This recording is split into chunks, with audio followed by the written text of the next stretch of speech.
இப்போ ஹரிணிங்கிற பொண்ணு அதே ஜிஎம்மோட கம்பெனிக்கு இன்டர்வியூக்கு போகிறாங்க. போனால் அந்த பொண்ணுக்கிட்ட இவர் பயங்கரமாக ஃப்ளர்ட் பண்ண இப்போ ஜாப் வாங்கி தரேன்னு ப்ராமிஸ் பண்ணுறாங்க. அப்புறம் ஒரு நாள் அந்த பொண்ணு ரோட்டில் நடந்து போக அப்போ ஒரு கார் சடனாக வந்து இடிக்குது. அதில் மயக்கமான ஹரிணி ஒரு கன்ஸ்ட்ரக்ஷன் பில்டிங்லேருந்து முழிக்கிறாங்க.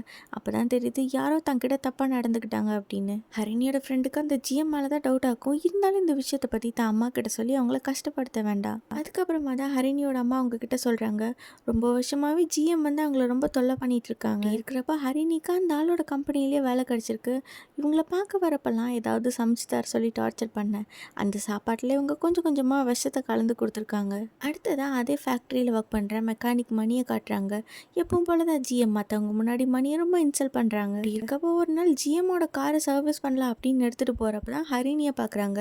ஆக்சுவலாக இந்த பொண்ணுக்கிட்ட தப்பாக நடந்துக்கிட்டது இவர் தான். இப்படி ஜிஎம் தன்னை டார்ச்சர் பண்ணுறதுனால அவருக்கு கொடுக்குற ஜூஸில் இவரும் விஷத்தை கலந்துருப்பாரு. இப்போ அவர் ஆஃபீஸ்க்குள்ளே போனதும் அந்த பொண்ணை பார்க்குறாரு. என்ன பண்ணுங்கிறதே தெரியாமல் அந்த பொண்ணு பாட்டுக்கு இந்த ஆஃபீஸில் வந்து ஒர்க் பண்ணிட்டு இருக்காங்கிறத பார்த்து தான் அவளுக்கு ரொம்ப கஷ்டமாயிடுது. அந்த அன்னைக்கு ஜிஎம்மோட காரை நம்ம மணி தான் எடுத்துகிட்டு போனாங்கன்னு சொல்லி மற்ற ஒர்க்கர்ஸ் எல்லாம் பேசுறது எல்லாம் கேட்ட ஹரிணி மணியை தேடி போய் பார்த்தா அவர் சூசைட் பண்ணிட்டு இறந்துடுறாரு.